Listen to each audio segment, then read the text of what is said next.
முருகனே துணை. அனைவருக்கும் இனிய வணக்கம். ஆன்மீகம் ஸ்டார்ட்ஸ் உங்களை அன்புடன் வரவேற்கிறது. பதிவு என்னவென்றால், தைப்பூசம் திருநாளின் மகத்துவம் என்ன? முருகன் வழிபாடு தமிழ் சமூகத்தின் தொன்மையான வழிபாடு. சங்க இலக்கியத்திலேயே முருகன் வழிபாடு பற்றிய தகவல்கள் காணப்படுகின்றன. தொன்று தொட்டு பூசத் திருநாளில் முருகப்பெருமானை வழிபடும் வழக்கம் இருந்து வந்துள்ளது. பூச நாளில் வேலன் வெறியாட்டு என்ற முருக வழிபாடு, ஆண் பெண் என்ற இரு பாலரும் வேல் பிடித்து ஆடிய செய்திகளை சங்கத்தமிழ் தகவல்கள் கூறுகின்றன. அத்தகைய பழந்தமிழ் திருவிழாவான தைப்பூசத்தின் மகத்துவங்கள் குறித்து இங்கு தியானிப்போம். தைப்பூசம் மிகவும் சுபிக்ஷமான நாள் என்பது நம்பிக்கை. எனவே அன்று தொடங்கும் நல்ல காரியங்கள் எதுவானாலும் சிறந்த பலனை கொடுக்கும் என்பது தொன்று தொட்ட நம்பிக்கை. படைப்பில் நீரும் நீரிலிருந்து முதல் உயிரினமும் தோன்றிய நாள் தை மாத பூச நாளில்தான் என்கின்றன புனித நூல்கள். அதனாலேயே இந்த நாளில் ஆலயம் தோறும் தெப்போற்சவம் நடைபெறுகின்றன. பூச நன்னாளில் கோயிலுக்கு செல்ல முடியாதவர்கள் வீட்டிலேயே உபவாசம் இருந்து முருகப்பெருமானை வழிபடலாம். முருகனின் புகழ் பாடும் பாடல்களை அன்று முழுவதும் பாடுவது சிறந்த பலன்களை அளிக்கும். வேல்வேறு வேலவன் வேறு அல்ல, பிரம்ம வித்யா என்று போற்றப்படும் ஞான வேலை குமரன் சக்தியுடன் பெற்ற நாள் இந்த நாள். தைப்பூச நன்னாளில் வேல் வழிபாடு செய்வது மிகுந்த நன்மைகளை அளிக்கும் என்பார்கள். வீட்டில் வேல் வைத்து வழிபாடு செய்பவர்கள் பூச நாளில் மகா ருத்ர அபிஷேகம் செய்வது மிகவும் சிறந்தது. தைப்பூச நன்னாளில் திருப்புகழ், மகா மந்திர பூஜை, மகா ஸ்கந்த ஹோமம் போன்றவற்றை செய்வதும் கலந்து கொள்வதும் மன விருப்பங்களை நிறைவேற்ற உதவும் மகா மருந்துகள் ஆகும் என்பது ஆன்றோர் வாக்கு. இந்தியா மட்டுமின்றி இலங்கை, சிங்கப்பூர், மலேசியா, மொரிஷியஸ், சுமித்ரா போன்ற தென்கிழக்கு ஆசிய பகுதிகள், ஆஸ்திரேலியா, பிஜி, தென்னாப்பிரிக்கா போன்ற பகுதிகளும் வெகு விமர்சையாக கொண்டாடப்படும் முக்கிய விழா இந்த தைப்பூசம். முருகன் தேவ சேனாதிபதி, தேவர்களின் சேனாதிபதி ஆகையால் இவர் ஒரு போர்க்கடவுள் ஆவார். தைப்பூசத்தன்று முருக நரகாசுரனை வதம் செய்த நிகழ்வு ஒரு விழாவாக பழனியில் அனுஷ்டிக்கப்படுகிறது. புகழ்பெற்ற காவடி சிந்து பாடல்கள் நடனமய பயணமாக பழனிக்கு காவடி சுமந்து வந்த பக்தர்களால் பாடப்பட்டு பிரபலமானது என்பர்.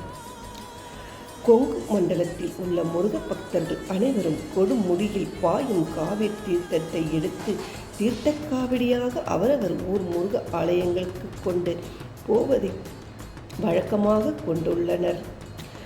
ஊதிமலை உச்சண்ட முருகப்பெருமான் ஆலயத்தில் உள்ள கொங்கண சித்தருக்கு செய்யப்படும் 108 மூலிகை அபிஷேகம் வெகு விசேஷமானது. காரணம், இது பல வியாதிகளை தீர்க்க வல்லது என்பது நம்பிக்கை. வள்ளலார் ராமலிங்க சுவாமிகள் ஒளி ரூபமாக இறைவனோடு கலந்த வடலூர் மேட்டு குப்பத்தில் தைப்பூச நாளில் லட்சக்கணக்கானோர் கூடி வள்ளலார் விழாவை கொண்டாடுகின்றனர். முருகப்பெருமானுக்கு உகந்த நாளான தைப்பூச திருநாளில் முருக குடியிருக்கும் கோயில்களுக்கு பாத யாத்திரை செல்வதும், காவடி சுமப்பது, வேல் குத்துதல், அழகு குத்துதல் போன்ற நேர்த்தி கடன்களையும் செய்வது பக்தர்களின் வழக்கம். இந்த நாளில் வேண்டி வழிபடும் அன்பர்கள் கல்வி, செல்வம், ஞானம் மூன்றிலும் சிறந்து விளங்குவது என்பது ஐதீகம்.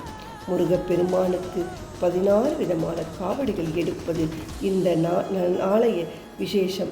பால்காவடி, பன்னீர் காவடி, புஷ்பக்காவடி, சக்கரக்காவடி, தீர்த்தக்காவடி, பறவைக்காவடி, மச்சக்காவடி, மயில் காவடி என ஒவ்வொரு காவடிக்கும் தனித்தனியே பலன்கள் உண்டு என்பர்.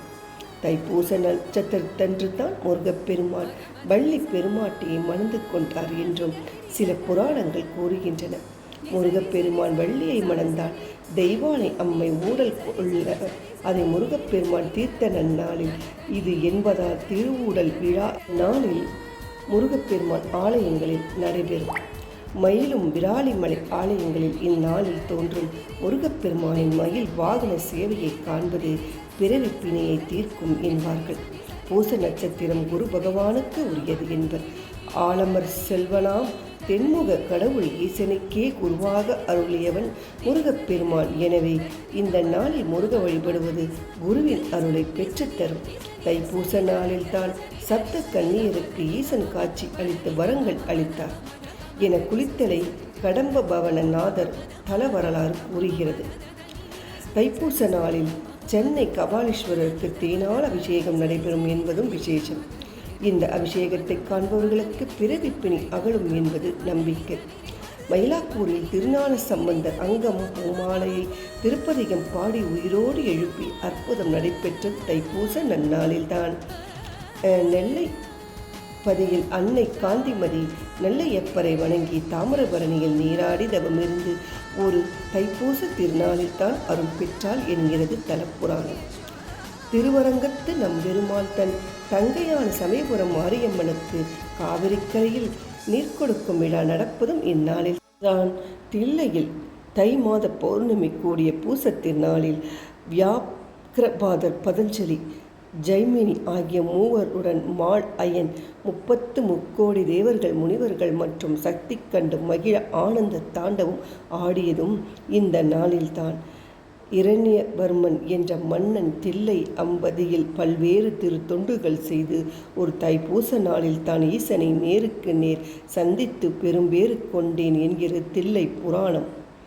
சோழர்கள் காலத்தில் தைப்பூச விழா கூத்துகள் நடைபெற்ற ஒரு கேளிக்கை விழாவாக இருந்துள்ளது.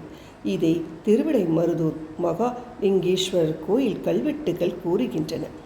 பரகுண பாண்டியரின் பிரம்மகத்தி தோஷத்தை திருவிடைமருதூர் ஈசன் போக்கிய நாளில் நன்னாள் இது. எனவே இந்நாளில் ஈசனை வணங்க சகல தோஷங்களும் நீங்கும். திருவிடைமருதூர் காவிரியின் படித்துறைக்கு பூசத்துறை கல்யாண தீர்த்தம் என்ற பெயரும் உண்டு.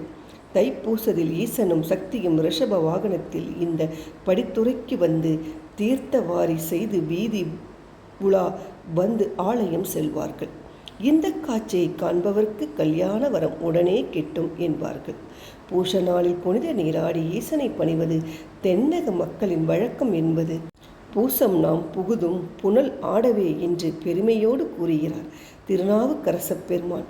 திருவிடைமருதூரில் தைப்பூச நாளில் புனித நீராடுவதன் பெருமையை சம்பந்தரும் பாடியுள்ளார்.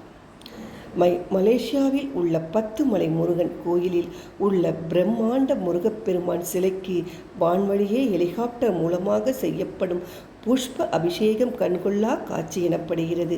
இது தைப்பூச நாளில் நடைபெறும் என்பதும் விசேஷம். கிபி 1136ஆம் ஆண்டு ஸ்ரீராம் அர்ஜுனருக்கு 119வது வயது நிறைவடைய இருந்த நேரம் கந்தாடையாண்டான் என்ற தனது சீடரின் வேண்டுகோளுக்கு ஏற்ப ஸ்ரீ ராமானுஜர் தன்னை போன்ற விக்கிரகம் ஒன்றை செய்யச் சொன்னார். சுமார் 2 அடி உயரத்தில் தயாரான அந்த பஞ்சலோக விக்கிரத்தை தழுவி தனது சக்தி முழுவதையும் அதனுள் செலுத்தினார். அதன் பிறகு தமது உருவம் கொண்ட அந்த விக்கிரத்தை கந்தாடை ஆண்டாளிடம் கொடுத்தவர் அதை ஸ்ரீ பெரும்புத்தூரில் பிரதிஷ்டை செய்யுமாறு கூறினார். அதன்படி அந்த விக்கிரகம் ஸ்ரீ பெரும்புதூர் ஆதிகேசவ பெருமாள் கோயிலுக்கு எடுத்து வரப்பட்டு தை மாதம் பூசம் நட்சத்திரத்தன்று கண் திறந்து பிரதிஷ்டை செய்யப்பட்டது. இந்த விக்கிரகம் தான் உகந்த திருமேனி ஸ்ரீ ராமானுஜர் தானே உகந்து விரும்பி விக்கிரகத்தை அணிந்ததால் இது தான் உகந்த திருமேனி என்று அழைக்கப்படுகிறது. இதுதான் தைப்பூசத்தின் மகத்துவத்தை பற்றி தெரிந்து கொண்டோம். நன்றி, வணக்கம்.